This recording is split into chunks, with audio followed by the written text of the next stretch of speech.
toda América llegó momento para que España se aupara la categoría de dignidad imperial.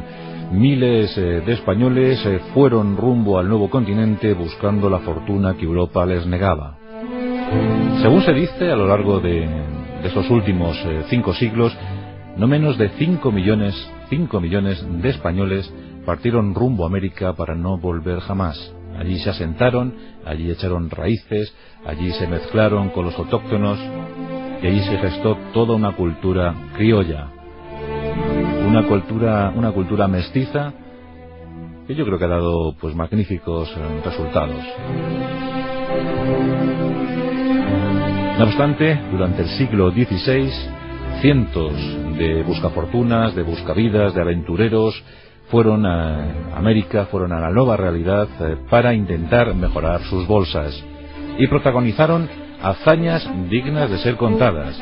Ahí está, por ejemplo, Hernán Cortés, quien sin licencia alguna y al mando de 400 hombres encabezó una expedición, ya digo, no oficial para conquistar la mayor extensión territorial que jamás había visto, nada más y nada menos que Nueva España, el Imperio Azteca. Otro que fue casi en calidad de aventurero fue Francisco Pizarro. Este hizo lo propio con el imperio de los incas y con 177 hombres que le arroparon en uno de los esfuerzos más tremendos y arrogantes de toda la historia. Ahí llegaron los dos marquesados, el de Usaca para Hernán Cortés y el de la Conquista para Pizarro. Otros, como Jiménez de Quesada, soñaron con un tercer marquesado. Y la verdad es que argumentos no le faltaban, pues, claro, conquistó el tercer imperio, el Chichá. Allí se suponía la existencia de un reino gobernado por un príncipe al que llamaban El Dorado. Este dignatario indígena embadurnaba, según la leyenda, su cuerpo con polvo de oro durante el día para despojarse de esa vestimenta aurífera por la noche en un lago secreto, en un lago sagrado. La verdad es que todas estas leyendas, todo este tipo de rumores, animaban muchísimo a los españoles que escuchaban las historias en las tabernas de la península ibérica y que con el afán de descubrir algún día su parte del botín, pues buscaban ese anhelo, buscaban ese sueño en los territorios pendientes de ser conquistados. Por ejemplo, en el norte del continente se generó el mito de las 7 ciudades de Cíbola. Estas ciudades fueron buscadas por gentes tan peculiares como Cabeza de Vaca, como Vázquez Coronado, pero jamás encontraron dichas ciudades cubiertas por el oro. En el sur, en los territorios australes, nos encontramos con otro mito, el de la ciudad de los Césares, llamada así porque el capitán César generó ese nombre, dio ese nombre, y sus acompañantes, llamados los Césares, pues también hablaban de una ciudad cuyos tejados eran de oro, las paredes colmadas con planchas de plata. Míticas y legendarias ciudades, grandes enclaves, pues levantados en tiempos precolombinos y que por fortuna permanecieron indemnes a la exploración, conquista y presunta rapiña de los colonos exploradores españoles. Pero sobre todo, el que más llamó la atención, el que más muertes provocó, el que más expediciones organizó, fue el Dorado.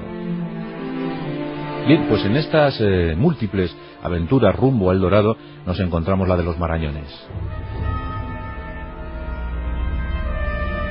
Y si hablamos de los Marañones hay que hablar del príncipe de la libertad, el príncipe de la paz, el loco, el peregrino, el traidor. Así se intitulaba Lope de Aguirre.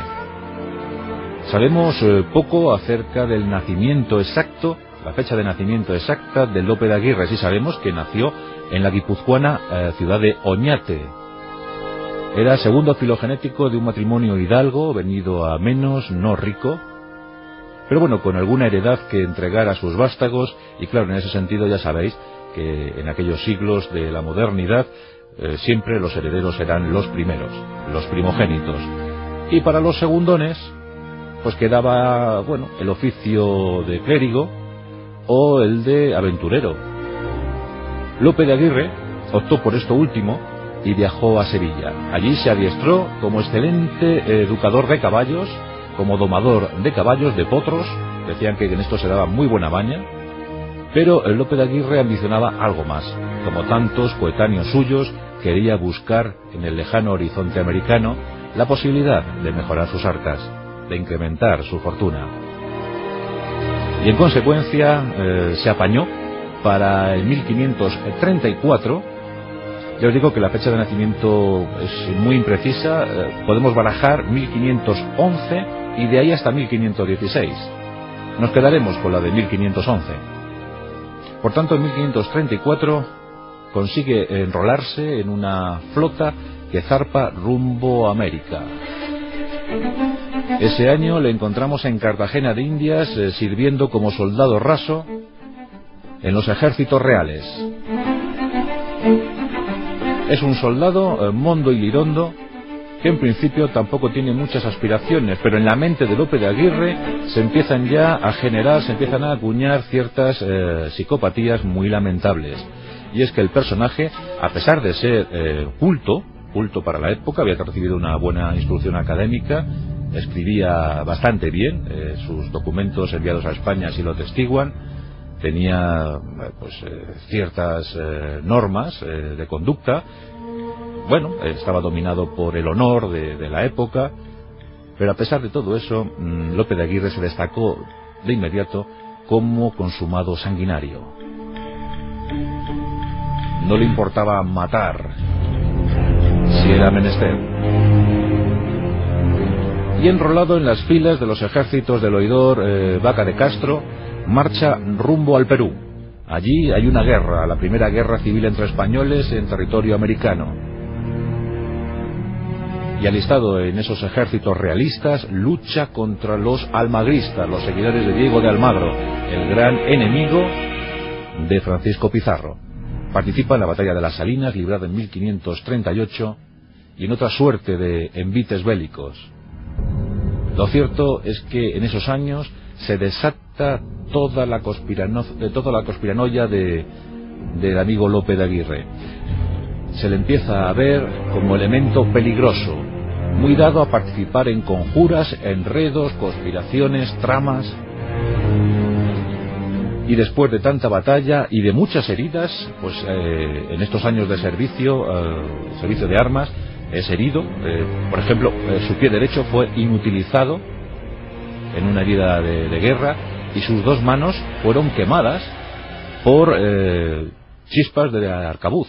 La verdad es que en aquel momento disparar un arcabuz era un peligro no solo para el que disparaba, sino también para el que podía recibir el impacto, pero sobre todo para el que disparaba. Y no pocos arcabuces saltaron por los aires, mutilando manos o acabando con la vida de sus portadores.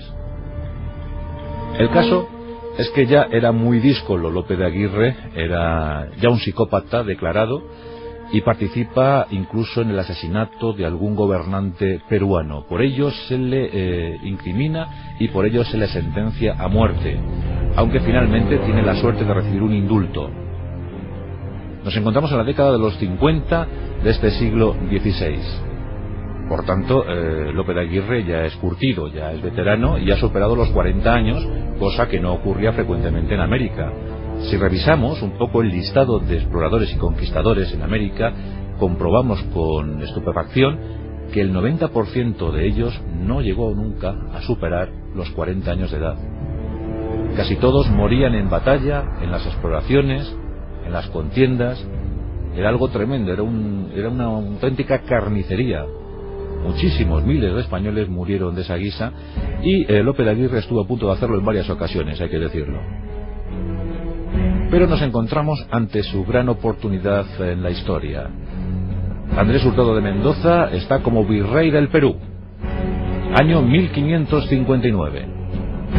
Como todos sus antecesores, Hurtado de Mendoza quiere localizar El Dorado, no solo para gloria del imperio, sino también